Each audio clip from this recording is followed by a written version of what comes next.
Hey guys, welcome back to Telesplashgaming. I'm Chris, and today I'm talking about the undead. They literally will not die. It doesn't matter if you put a bullet in their head or not. The genre of zombies literally lives on. We've had George Romero create movies in the 60s, 70s, 80s. The 90s started getting huge in the video game scene. In the 2000s we started getting the more comic books. The Walking Dead was huge. We got even more movies. It is a genre that just keeps getting bigger and bigger. And I don't even know what it is about zombies that we're so infatuated with, but I love them. I've watched some great movies, read some great books, comic books, but more importantly, I've played some fantastic games. So today, the genre is still going strong. 2019 has 5 upcoming zombie games that look really good, and I'm here to talk to you about those. And if you haven't seen this movie, The Girl with All the Gifts, it's a zombie movie that's really unique, and it's one that I just watched recently. So if you want kind of a hidden gem in movie with zombies, The Girl with All the Gifts, take a look at it. But we're moving into the games. Here's 5 games for 2019.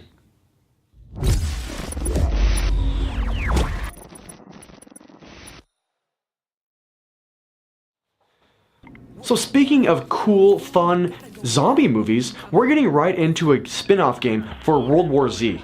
Now this is coming out for the PS4 and the Xbox and the PC. And it's going to be released in April, so it's actually coming out sooner rather than later. It's a third-person shooter taking place in a world made famous by my main man, Brad Pitt, one of my favorite actors of all time. Starred in the movie, but he is not really going to be seen in this game. This is a game in the same world, but you're taking on your own zombie apocalypse in your own kind of, gaming world.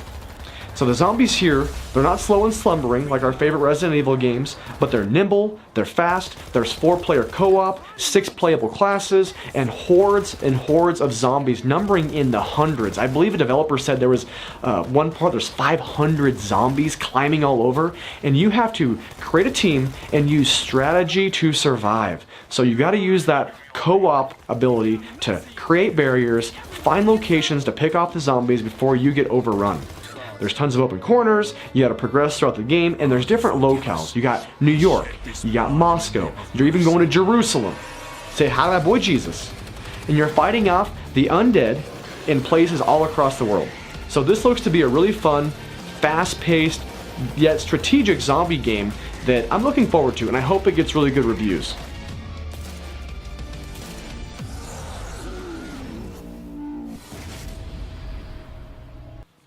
Next up is a game called Days Gone that's a PlayStation 4 exclusive, and it's one that I talked about on my PlayStation exclusives for this year.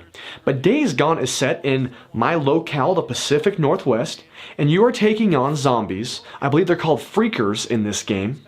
And your name is Deacon St. John, you're a former outlaw, a biker who's kind of on the run, kind of a drifter, but you know what, you're 2 years after the apocalypse, most of humanity has been turned into these zombies, but not just the humans. We're talking like animals. Deer jumping in front of your bike are the least of your concerns in this game. You got wolves and bears coming at you, you got these freakers chasing you around, and again, they're pretty fast. They are not slow like some of the other zombie games that we're used to. The bike is part of your identity. You're going to spend a lot of time on the open road. You can do upgrades. You can customize it. So it looks to be a really unique take on the zombie genre.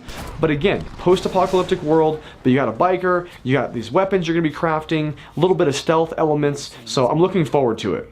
There's also going to be some human enemies, so you're not going to be just fighting the zombies and wild animals, but you're actually be fighting some other humans, whether they're certain members of gangs, whether they're cults, I don't know, but it looks to have a really cool background, and I'm really looking forward to checking this one out.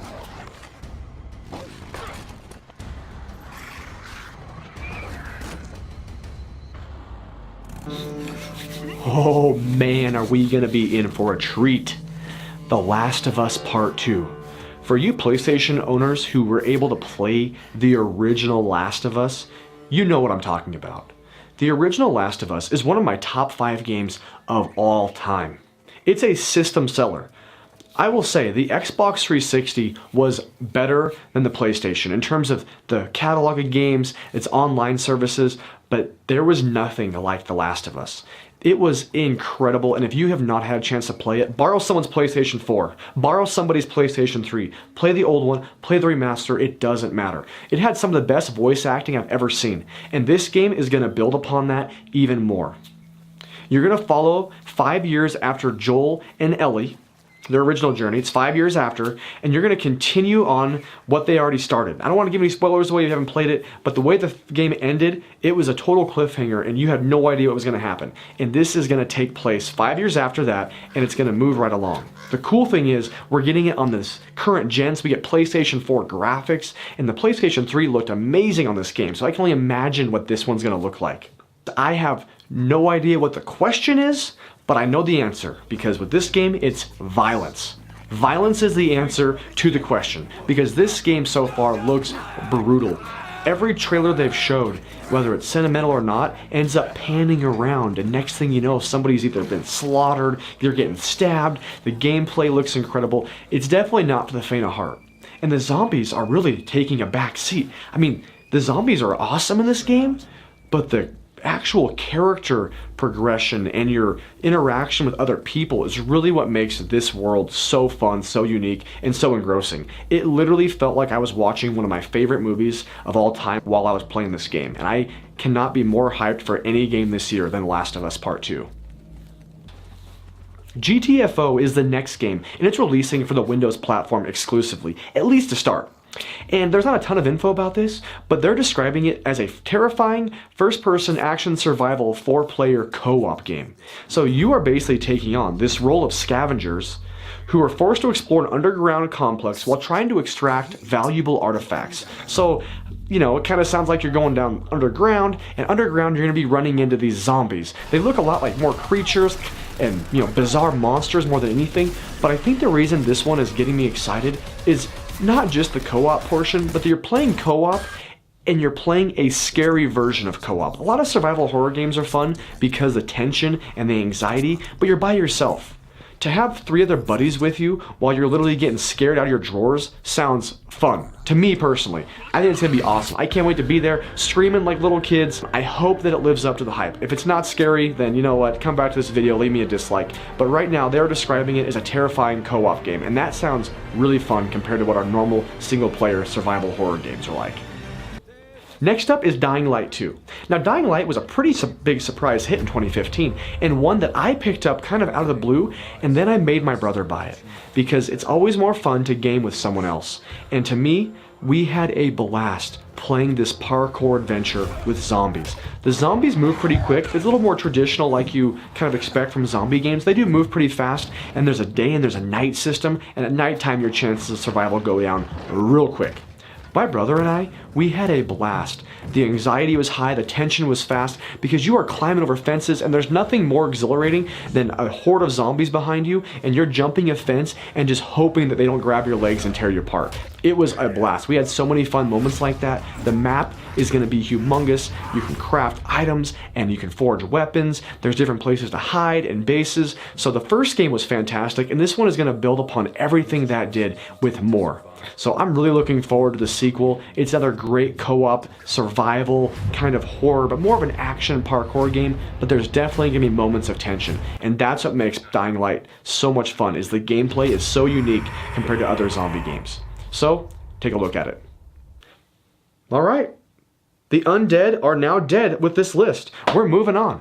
I can't get enough zombies. I've gotten burnt out on The Walking Dead a little bit, but I still love watching the movies and reading the books, and I love playing the games, and I cannot wait to invest some time into some of these games.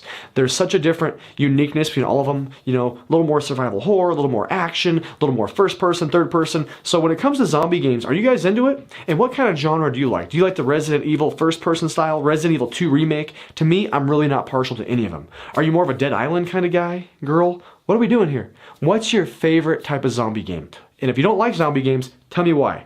I know they've been beat to death, but you know what? The undead won't die, and they're not dying this year. That being said, guys, thanks for your support. Smash the subscribe button, ring the bell icon. Don't forget, most importantly, keep trolling, keep rolling. We'll talk to you guys soon.